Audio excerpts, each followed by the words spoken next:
قرآن پاک اللہ تبارک و تعالیٰ کی لاریب کتاب ہے۔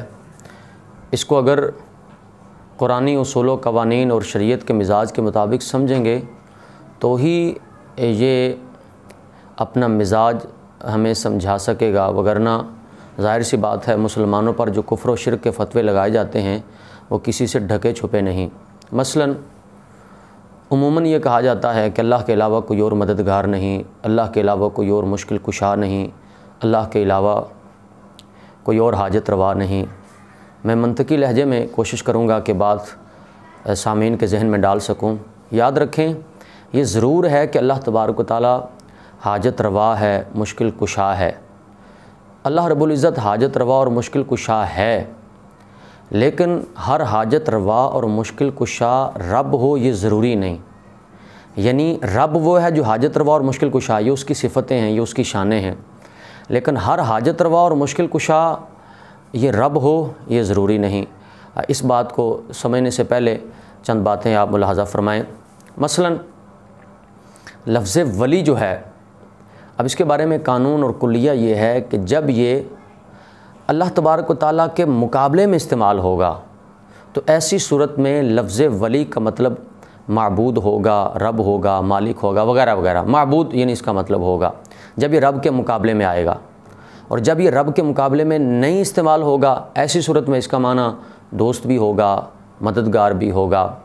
اب پہلی صورت کی مثال ملاحظہ فرمائیں کہ جب یہ رب کے مقابلے میں آئے گا تو وہاں ایسی صورت میں جو ہے نا وہ اس کا معنی معبود ہوگا۔ مثلا سورہ کہف ہے، آیت نمبر 102 میں اللہ تبارک و تعالیٰ ارشاد فرماتا ہے افحسب الذین کفروا ان یتخذوا عبادی من دونی اولیاء، تو کیا کافر یہ سمجھتے ہیں کہ میرے سوا میرے بندوں کو معبود بنا لیں؟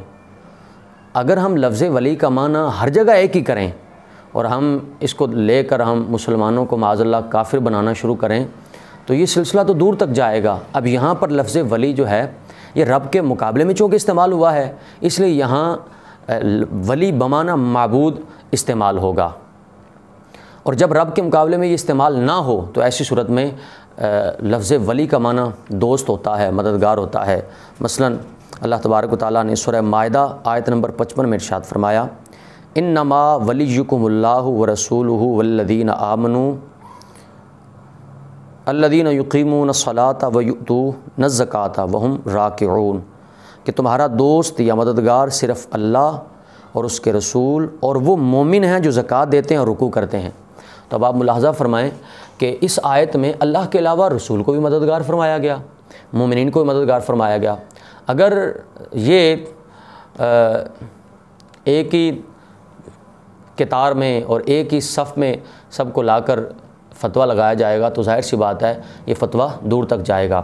خود قرآن پاک فرما رہا ہے کہ اللہ بھی مددگار ہے، اس کا رسول بھی مددگار ہے اور مومن بھی مددگار ہیں۔ یہ جدا بات ہے کہ رب کا مددگار ہونا اور کیفیت میں ہے اور رسول اور مومنین کا مددگار ہونا اور کیفیت میں ہے۔ منطقی اگر لہجے میں آپ جائیں تو آپ اسے یوں سمجھنے کی کوشش کیجئے گا کہ دو کلیوں میں آپس میں نسبت کے لحاظ سے جو حضرات منطق پڑھتے پڑھاتے طلباء علماء ہیں انہیں وہ اس بات سے بخوبی واقف ہیں کہ دو کلیوں کی آپس میں جو نسبت ہے وہ چار نسبتیں عموماً منطق میں بیان کی جاتی ہیں، تساوی، تباین، عام اخص مطلق اور عام اخص من وجہن۔ میں سب کی تعریف میں بیان نہیں کروں گا، میں بس ایک دو مثالیں دیں کہ کوشش کروں گا کہ بات کچھ ذہن میں بیٹھ جائے۔ ان چاروں میں سے ایک یہ ہے جس کو عموم خصوص مطلق کہا جاتا ہے یا عام اخص مطلق کہا جاتا ہے۔ اس کا مطلب یہ ہوتا ہے، عام اگر عوامی لہجے میں سمجھانے کی کوشش کروں تو آپ یوں سمجھ لیں کہ دو چیزیں جس کو منطقی انداز میں دو کلیاں کہا جاتا ہے، دو چیزیں ان کے آپس میں جو نسبت ہے، ان کا جو آپس میں تعلق ہے، ریلیشن ہے، وہ اس طریقے سے ہو کہ ایک چیز پر تو دوسری چیز پوری سچی آئے، ہر جگہ پہ سچی آئے، لیکن دوسری پر پہلی پوری سچی نہ آئے، کبھی سچی آئے کبھی سچی نہ آئے۔ مثلا مثال کے طور پر ہر کتاب میں ورق تو ہیں، مثال لے لیں آپ، ہر کتاب میں ورق تو ہیں لیکن ہر ورق کتاب ہو یہ ضروری نہیں۔ اخبار کو ہم کبھی کتاب نہیں کہتے، اسی طریقے سے پرنٹنگ ہم کرواتے ہیں تو وہ جو ورق ہے اس کو ہم کتاب نہیں کہتے. ہر کتاب میں اوراق ضرور ہیں, ہر کتاب اوراق ضرور رکھتی ہے, لیکن ہر ورقہ کتاب ہو یہ ضروری نہیں ہے. جو عموماً مثال دی جاتی ہے ہمارے ہاں وہ یہ ہے کہ ہر انسان حیوان تو ہے لیکن ہر حیوان انسان نہیں ہے. حیوان بمانا جاندار, جان والا, جس کو عموماً اردو میں جانور بھی کہتے ہیں, جاندار بھی کہتے ہیں, عربی میں اس کو حیوان کہتے ہیں. تو ہر انسان حیوان تو ہے کہ کوئی بھی انسان حیوانیت سے باہر نہیں ہے, لیکن ہر حیوان انسان ہو یہ ضروری نہیں ہے. بہت سارے حیوان ہیں, مثال کے طور پر شیر ہے, چیتا ہے, وغیرہ وغیرہ, یہ حیوان تو ہیں لیکن انسان نہیں ہے. ایک اور مثال آپ ملاحظہ فرما لیں. مثال کے طور پر آپ لے لیں عالم اور ولی. ہر ولی عالم تو ہے, ضروری ہے, لیکن ہر عالم ولی ہو یہ ضروری نہیں ہے. تھوڑا سا اور آگے چلیں. آج موبائل کی دنیا ہے تو میں موبائل کے لہجے میں سمجھانے کی کوشش کروں. مثال کے طور پر آپ یوں سمجھیے کہ ہر موبائل کانٹیکٹ کروانے والا ہے, رابطہ کروانے والا ہے, لیکن ہر رابطہ کروانے والا موبائل ہو یہ ضروری نہیں ہے. اس کی بہت ساری مثالیں ہو سکتی ہیں. بہت سارے چیزیں ایسی ہیں جو رابطہ تو کرواتی ہیں لیکن وہ موبائل نہیں ہے. مثال کے طور پر ہم انٹرنیٹ پہ ایک دوسرے سے رابطہ کر لیتے ہیں, رابطہ تو ہو جاتا ہے لیکن اسے موبائل نہیں کہتے. جو اصطلاحاً جس کو موبائل کہا جاتا ہے تو وہ وہی ہے کہ جو ایک مخصوص ڈیوائس ہے. تو ہر موبائل رابطہ تو کرواتا ہے لیکن ہر رابطہ کروانے والی شے موبائل نہیں ہے. اب آ جائیں ما نحن فیہ. جو اصل مسئلہ گزارش کرنا چاہتا ہوں وہ یہ ہے کہ اللہ تبارک و تعالی حاجت روا ہے, مشکل کشا ہے, لیکن ہر حاجت روا, یہ اللہ جانے کچھ لوگ اس لفظ کو ایسا ہوا سمجھتے ہیں کہ جیسے یہ سمجھتے ہیں کہ اللہ تبارک و تعالیٰ کی ذات کے ساتھ یہ ایسا مخصوص ہے کہ اب اس کے علاوہ کہیں اور اگر استعمال کریں گے تو اللہ جانے کیا کوئی ایٹم بم گر جائے گا. آپ یہ دیکھیں کہ سورۃ فاتحہ میں اللہ تبارک و تعالیٰ ارشاد فرماتا ہے ایاک نعبد و ایاک نستعین, کہ ہم تیری ہی عبادت کرتے ہیں اور تجھ سے ہی مدد مانگتے ہیں. دوسرے پارے میں اللہ تبارک و تعالیٰ خود ارشاد فرما رہا ہے یا ایھا الذین آمنوا استعینوا بالصبر والصلاۃ, اے ایمان والو صبر اور نماز سے مدد چاہو. تو اب یہ تو پکی ٹھکی بات ہے کہ صبر اور نماز خدا تو نہیں ہے لیکن اسے مدد مانگنے کا حکم دیا گیا. تو اس سے پتہ چلا کہ صرف یہ مدد طلب کرنا غیر خدا سے, اس پر شرک کا فتویٰ نہیں لگ سکتا وگرنہ بات دور تک چلی جائے گی. تو سیم یہاں پر اللہ تبارک و تعالیٰ کی شان ہے کہ وہ حاجت روا ہے, مشکل کشا ہے, مہربانیاں فرمانے والا ہے, لوگوں کی مدد فرمانے والا ہے. یہ اس کی شان ہے, اس کی کرم نوازی ہے. لیکن ہر وہ بندہ جو لوگوں کی مدد کرے اسے خدا بنا لیا تو یہ کوئی ضروری بات نہیں ہے. بہتیرے ایسے ہیں جو مدد کرتے ہیں لیکن خدا نہیں ہے.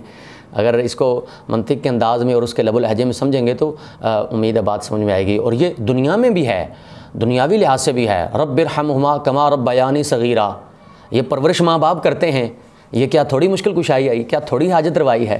تو یہ تو شرک نہ ہوا. خود قرآن پاک فرما رہا ہے کہ جیسے انہوں نے بچپن میں, یہ اللہ تعالیٰ فرماتا ہے کہ مطلب بندہ یعنی اولاد اپنے ماں باپ کے لیے دعا کرے کہ یا اللہ جیسے انہوں نے میری بچپن میں پرورش کی تو ان پر رحم فرما, ان کی پرورش فرما, یا جو بھی مترجمین نے ترجمہ کیا. تو کہنے کا مقصد یہ ہے کہ ہر حاجت روائی کرنے والا, مشکل کشائی کرنے والا وہ خدا ہو یہ ضروری نہیں ہے. حضور بھی مشکل کشائی فرماتے رہے, حضور کے غلام بھی مشکل کشائی فرماتے رہے. اور بلکہ ایک بڑی قابل غور بات ہے جس کو میں پھر دوبارہ منطق کی طرف جا کے سمجھانے کی کوشش کروں گا.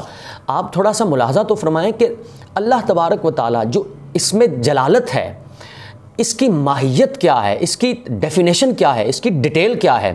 کیا اس کی ڈیٹیل میں اور اس کی تعریف میں یہ ہے کہ اللہ وہ ہے جو حاجت روا اور مشکل کشا ہو, جبکہ اس کی ڈیفینیشن اور ڈیٹیل ہی اور ہے, اس کی تعریف ہی اور ہے. یعنی حاجت روا اور مشکل کشا ہونا اس کی ماہیت کا جز ہی نہیں ہے, یہ تو اس کی صفات ہیں. تو صفت میں اگر کہیں نہ کہیں کسی مناسبت سے اشتراک ہوگا تو اس کے یہ تو نہیں کہا جائے گا کہ معاذ اللہ یہ شرک ہو گیا. ایسا نہیں ہے. نبی پاک علیہ الصلوۃ والسلام بھی حاجت روائی فرماتے ہیں, بلکہ مسلم شریف وغیرہ میں احادیث موجود ہیں کہ نبی پاک علیہ الصلوۃ والسلام کا جبہ مبارک وہ پانی میں بھگو کے اگر کسی بیمار کو پلا دیا جاتا تھا تو اللہ اسے بخار سے شفا عطا فرماتا تھا. اور بے شمار ایسی روایات ہیں. خود نبی پاک علیہ الصلوۃ والسلام نے بہت ساری مشکلیں دور فرمائی ہیں. بخاری کی حدیث وہ تو عموماً پڑھی ہوگی, لیکن اللہ جانے کس انداز سے لوگ پڑھتے اور پڑھاتے ہیں کہ غزوہ خیبر کے موقع پر نبی پاک علیہ الصلوۃ والسلام نے حضرت علی کے آنکھوں میں جو آشوب چشم تھا تو آپ نے لعاب دہن سے اسے ٹھیک فرمایا. اور اس کی بہت ساری مثالیں ہیں. تو خلاصہ یہ ہے کہ اللہ تبارک و تعالی حاجت روا مشکل کشا ہے, ولیکن ہر حاجت روا ہر مشکل کشا خدا ہو یہ ضروری نہیں.